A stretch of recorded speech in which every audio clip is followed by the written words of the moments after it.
자, 감마 값이라는 걸 일단 이 감마 알파 베타 감마 요건데요. 감마 값은 루트 1 마이너스 c제곱 분의 v의 제곱 분의 1값이 감마 값입니다.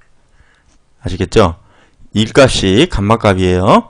이게 감마라고 하는데요. 논팡이님 어서 오십시오. 반갑습니다. 근데 왜 들으셨는데 왜 안 보이시지? 배가 고픈 다람쥐님 어서 오시고요. 자, 이게 로렌츠 이런 걸 얘를 로렌츠 인자라고 부릅니다. 로렌츠 인자.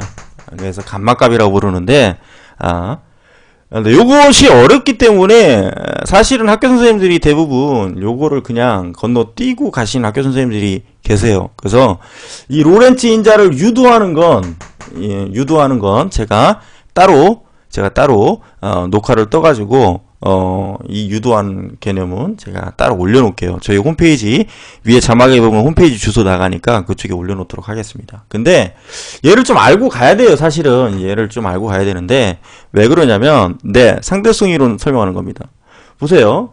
C가 의미하는 건 광속이거든요. 광속.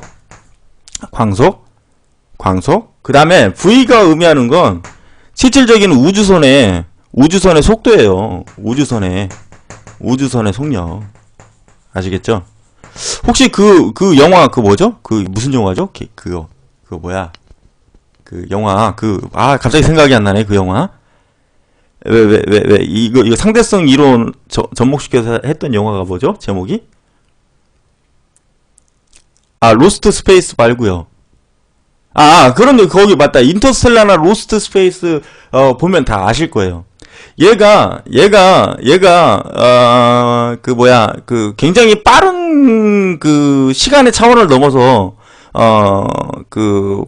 빠르게 가기 위해서 보면 여러분들 영화 효과 보면 슝슝슝 하고 슝 왔다 갔다 하지 않아요. 그렇죠? 맞아요, 틀려요. 그래놓고 우주선 똥꼬에서는 막 강력한 추진 엔진이 나타나고 어떤 쫙 가다가 그렇게 슝 가잖아요. 맞죠? 제 말이 맞죠, 여러분들? 맞죠? 저도 인터스텔라는 못 봤습니다. 맞죠? 슝 하고 가잖아요. 그렇죠? 그리고 슝 하면은 벌써 아주 먼 거리를 간 거야. 그죠? 그래 안 그래요? 그죠? 그게 왜 그러냐면 잘 보세요. 특수상대성이라는 조건이 특수상대성 이론이 정립되기 위해서는 우주선이 갖고 있는 속력이 광속에 가까워져야만 특수상대성 이론이 정립이 가능합니다. 그 이유가 뭐냐면 로렌츠 인자 때문에 그래요. 로렌츠 인자. 보세요. C 값은 광속인데 3 곱하기 10에 5승 km/s예요. 그럼 미터로 바꾸면 3 곱하기 10에 8승이겠죠. 그쵸? 그래서 1초에 3억 메타를 가는 속력이에요, 광속이. 근데 V값은 우주선의 속력인데, 우주선의 속력을 계속 증가시키다 보면, V값이 C값에 가깝게 가는 순간이 있겠죠. 맞아요? V값이 C값에 가깝게 가는 순간이 있을 겁니다.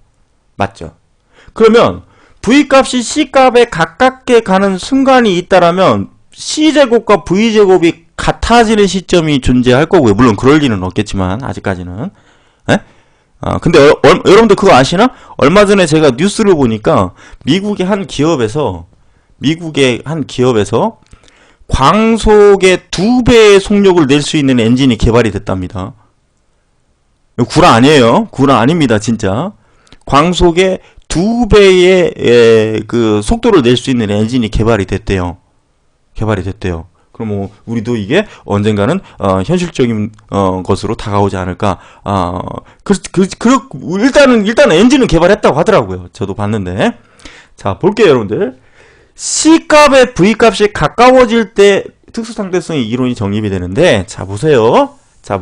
그러면 어떻게 되는지 이제 설명해 볼게요. 자, 보세요. 자, 봐봐요. 로렌츠 인자 값이 어떻게 되느냐. V값이, 즉 우주선의 속도가 V값이 광속에 가까워지면 어떻게 되냐면요. 얘 값이, 즉 C제곱분의 V의 제곱이 1의 값에 가깝게 되죠. 맞아요? 혹시? 맞습니까? 1의 값에 가깝게 되면 이게 1의 값으로 간다면 1-1의 값에 가깝게 되고 그러면 결국은 요 전체의 밑에 값은 0에 가까워지네요. 맞아요? 틀려요? 맞죠? 0에 가까워지죠. 그러면 얘가 0에 가까워진다라는 얘기는 분모가 0으로 가고 있어요. 분모가 0으로 가고 있네. 분모가 0으로 가고 있다라면 이 전체 값은 어떻게 될까요? 이 전체 값인 로렌츠 인자는 어떻게 돼요? 그렇죠. 무한대가 되겠죠. 무한대가 되겠죠. 그래서 로렌츠 인자를 좀 알고 가셔야 돼요. 아시겠죠? 로렌츠 인자를 좀 알고 가셔야 돼. 즉 무슨 얘기냐? 로렌츠 인자의 그러니까 기본 개념만 일단은 아시고 가시면 이거는 유도가 가능한데 로렌츠 인자의 유도는 가능한데 지금은 시간이 얼마 안 남았으니까 유도는 제가 따로 찍어서 올리고요. 자 보세요. 자 다시 로렌츠 인자 감마 값은 자 루트 1 c제곱분의 v의 제곱 분의 어떻게 된다고요? 1입니다.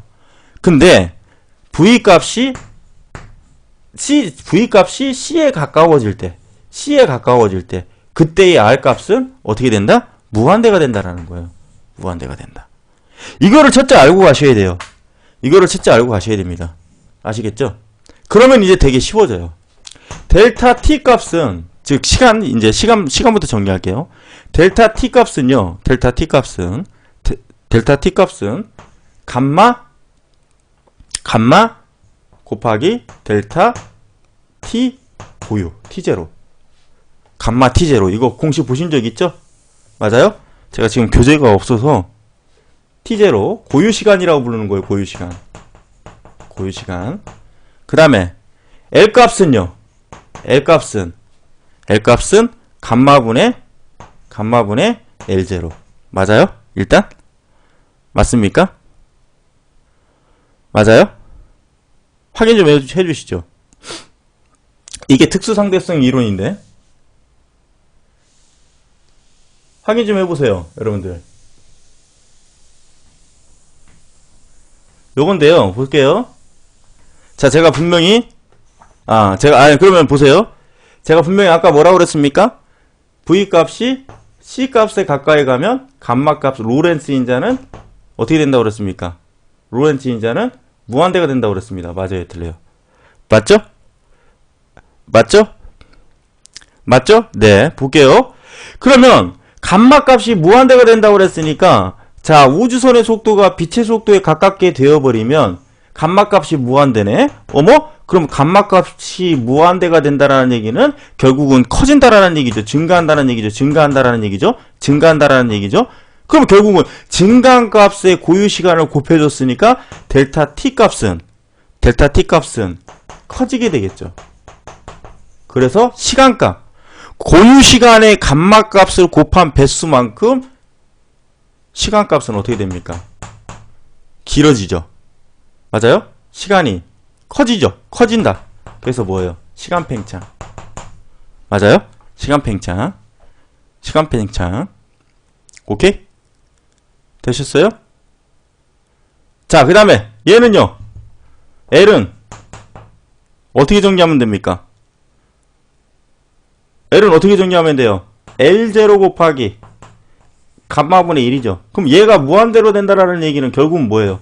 얘는 0에 가깝게 되겠죠. 그럼 얘는 어떻게 됩니까? 수축되겠네요? 맞아요? 수축되겠네요? 그러면 결국은 어떻게 됩니까? 길이 수축. 맞아요? 이해 가시죠? 그래서 이렇게 되는 거예요. 그러니까 결국은 나중에 이제 수능 풀 때도 마찬가지지만 로렌츠 인자값인 아까 이 얘기는 적어두십시오. 적어두시는 게 훨씬 편해요. 로렌츠 인자는 알고 가셔야 됩니다. 로렌츠 인자 루트 1 c제곱분의 v제곱분의 1 이거를 알아두셔야 수능도 풀 수 있어요. 이걸 알아두셔야 수능도 풀 수 있습니다. 왜 그러냐면 V의 속도가 빛의 속도를 C라고 했을 때 V의 속도가 예를 들어서 0.8c로 달리고 있다. 0.8c로 달리고 있다. 네? 그러니까요. 네, 그거는 이제 제가 나중에 문제를 저한테 질문을 주시면 제가 그 부분을 케어해 드릴게요. 자, 다시 적어 드립니다. SCI MATH 사이메스 카톡 아이디입니다. 아시겠죠? 저한테 보내주시면 되고, 계산하는 문제가 수능에 가끔 나옵니다. 계산하는 문제가 몇 배냐 뭐 이런 식으로 수능에 가끔 나오는 경우가 있어요. 모의고사에 가끔 나오는 경우가 있기 때문에 얘를 알고 가셔야 돼요. 왜? 우주선의 속도가 0.8c로 달린다면 여기에다가 0.8c를 집어넣고 생각해줘야 되잖아요. 그래 안 그래요? 그렇죠? 맞아요? 여기다 0.8c를 집어넣고 생각을 해줘야 되잖아요. 맞죠? 맞죠?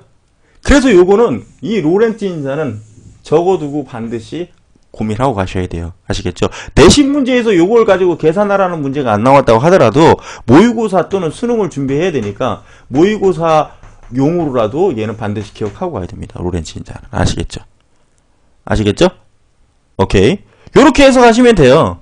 아시겠죠? 그리고 나머지 거는 이제 뭐 밖에 있는 정지한 뭐 관측자가 우주선에 탄 영희를 봤을 때 영희의 시간은 어떻게 관측되고 얘는 어떻게 관측되냐, 이거는 전부 다 이제 스킬을 통해서 이제 해석을 해야 됩니다. 스킬을 통해서.